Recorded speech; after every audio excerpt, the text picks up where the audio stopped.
Presiden Joko Widodo akan membagikan paket obat terapi COVID-19 secara gratis kepada pasien COVID-19 yang kurang mampu, khususnya bagi mereka yang menjalani isolasi mandiri. Menteri Koordinator Bidang Kemaritiman dan Investasi Luhut Binsar Panjaitan mengatakan sebanyak 300.000 paket obat terapi akan mulai dibagikan Rabu besok kepada pasien gejala ringan dan tanpa gejala atau OTG. Paket obat ini akan menjangkau hampir 210.000 yang kasus aktif yang kita berikan, dan ini akan berlangsung selama beberapa bulan ke depan. Sementara Menteri Kesehatan Budi Gunadi Sadikin akan melibatkan TNI dan Polri untuk mendistribusikan obat terapi COVID-19 bagi pasien isolasi mandiri. Pelibatan TNI Polri ini untuk daerah-daerah yang tidak terhubung dengan telemedicine atau konsultasi online.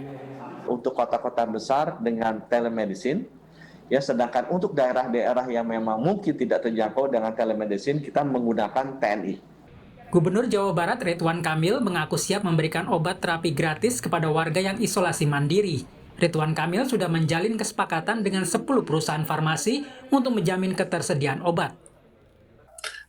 Sistem pelaporan mereka yang isoman akan kita buka di Pikobar. Setelah itu kita akan mengirimkan bantuan obat gratis dan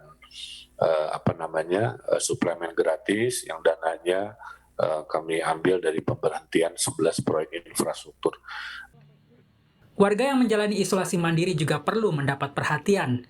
Data dari lapor COVID-19 menyebut, hingga 12 Juli kemarin, tercatat 450 pasien COVID-19 meninggal saat menjalani isolasi mandiri di seluruh Indonesia. Yang kami temukan di Jawa Barat 160 pasien isolasi mandiri yang meninggal. Lalu di Yogyakarta, Banten, Jawa Timur, DKI, dan seterusnya. Jumlah yang terdata ini fenomena gunung es, belum semua terlaporkan. Kata koinisiator lapor COVID-19 Ahmad Arif, seperti kami kutip dari kompas.com. Semua masyarakat tetap harus menerapkan protokol kesehatan ketat agar kasus positif corona di tanah air tak terus bertambah. Tim Liputan Kompas TV. Presiden Joko Widodo akan memberikan obat terapi COVID-19 yang jumlahnya sebanyak 300.000 paket. Bagaimana mekanisme penyaluran obat terapi gratis ini? Bagaimana pula caranya mendapatkan obat ini? Kami akan membahasnya bersama juru bicara Menko Bidang Kemaritiman dan Investasi Jody Mahardi. Bung Jody, selamat malam. Selamat malam. Dan juga pakar sosiologi bencana dari Nanyang Technological University Singapura, Zulfikar Amir. Bung Zulfikar, selamat malam, sehat ya? Selamat malam Mbak Sufi, sehat alhamdulillah. Oke, saya mau ke Bung Jody lebih dulu. Jadi sebenarnya bagi-bagi obat gratis ini apa landasan berpikirnya, bagaimana mekanismenya akan seperti apa? Ya, Presiden sudah mengarahkan ya jajarannya pemerintah untuk menyiapkan paket obat gratis yang rencananya akan didistribusikan oleh TNI ya, sejumlah 300.000 paket. Paket tersebut nanti memang ditujukannya untuk pasien COVID-19 dengan gejala ringan dan OTG yang melakukan isolasi mandiri. Dan rencananya Presiden akan meluncurkan program ini kalau nggak besok hari Kamis. Jadi nantinya pasien COVID-19 yang menjalankan isolasi mandiri, utamanya mereka yang berlatar belakang sosial ekonomi rendah yang menjadi target dari program ini. Kalkulasi paket obat juga tentunya nanti akan disesuaikan dengan jumlah kasus aktif di wilayah tersebut. Kita akan bagikan secara bertahap sebanyak 100.000 paket setiap minggunya. Jadi nanti akan ada 3 kategori, yaitu kategori 1 itu mereka yang PCR positif tapi tanpa gejala, itu akan kita siapkan 10.000 paket. Kemudian paket 2 untuk mereka yang PCR positif dengan demam dan asnomia, itu kita akan siapkan 60.000 paket. Dan paket kategori ketiga itu untuk mereka yang PCR positif dengan gejala demam dan batuk kering, itu kita siapkan sebanyak 30.000 paket. Ini di paket yang pertama 100.000 paket yang akan kita siapkan. Okay. Jadi untuk minggu ini 100.000 paket itu rinciannya 20.000 paket akan dikirimkan tanggal 13 Juli dan nanti 80.000 paket sisanya akan dikirimkan lagi tanggal 16 Juli. Oke, tadi Anda bilang bahwa ini akan ditujukan untuk yang golongan ekonomi menengah ke bawah begitu. Bagaimana cara mendeteksinya? Ya, nanti kan rencananya ini masyarakat yang konfirmasi positif COVID, setelah mereka melakukan tes labnya itu akan terconnect ke data sistem New All Records gitu. Dan Ini nanti akan masuk melalui Dinas Kesehatan setempat, kemudian Dinas Kesehatan akan mengirimkan informasi tersebut ke puskesmas, baru mereka akan berkoordinasi dengan Babinsa. Di sinilah nanti sistem cross-check-nya gitu ya, Oke. untuk menentukan dan mengirimkan paket obat kepada pasien isolasi mandiri tersebut. Kenapa tidak terintegrasi dengan BPJS Kesehatan saja, Bung Jody? Ya ini kan Babinsa juga udah mempunyai jaringan di banyak daerah-daerah kan, dan sekarang kita konsolidasikan ini dengan data puskesmas juga dan dengan sistem New All Records ini, Mbak. Oke, Bung Sulfikar, saya ingin dapat respons Anda soal rencana pembagian obat-obatan untuk penanganan COVID-19 secara gratis ini. Ya, ini sesuatu yang perlu diapresiasi apa yang dilakukan oleh pemerintah untuk memberi obat gratis kepada penderita COVID yang sedang melakukan isolasi mandiri. Itu perlu diberi catatan yang baik gitu. Tetapi menurut saya yang namanya pemberian obat gratis ini tidak perlu diglorifikasi. Karena ini sebenarnya adalah tanggung jawab negara. Dan yang saya khawatirkan ketika ini dilakukan secara glorifikasi, akan terjadi akan diikuti oleh seremoni-seremoni oleh para pejabat dari pusat sampai ke bawah, sehingga akhirnya kemudian makna dari pemberian ini itu lebih pada makna-makna yang sifatnya simbolik.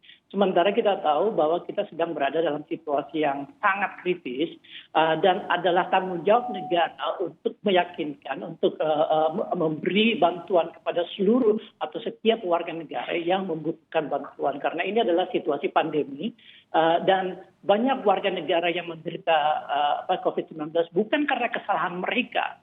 Ya kan, artinya mereka ya berada dalam situasi ini dan harus dibantu oleh negara, dan karena itu adalah tanggung jawab negara untuk memberikan subsidi kepada setiap orang yang membutuhkan. Kalau tadi sudah dijelaskan mekanismenya bahwa ini sasarannya adalah mereka yang isolasi mandiri, golongan menengah ke bawah, kemudian nanti akan diintegrasikan dicek ulang oleh Puskesmas dan juga Babinsa. Anda yakinkah Bung Sulfikar bahwa ini bisa berjalan dengan mulus? Saya kira masalah logistik, pemerintah punya lembaga yang mampu melakukan itu. Kita tahu TNI dan Polri juga bisa memberi bantuan yang cukup substansial, termasuk tentunya koordinasi antara pemerintah pusat dengan pemerintah daerah. Tetapi ada satu kendala yang menurut saya yang perlu perlu diberi perhatian, yaitu testing.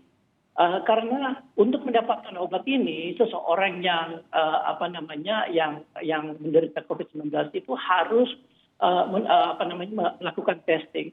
Sementara akses untuk testing itu sendiri masih terbatas. Memang ada testing yang sifatnya gratis, tetapi itu juga tidak bisa diakses oleh setiap orang.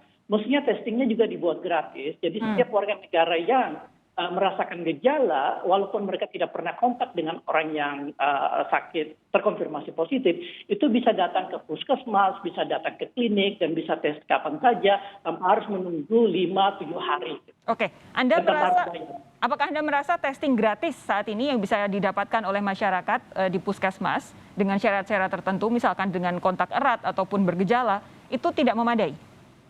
Saya kira belum memadai ya, karena kan kemudian kalau kita lihat tracing kita juga masih sangat lemah.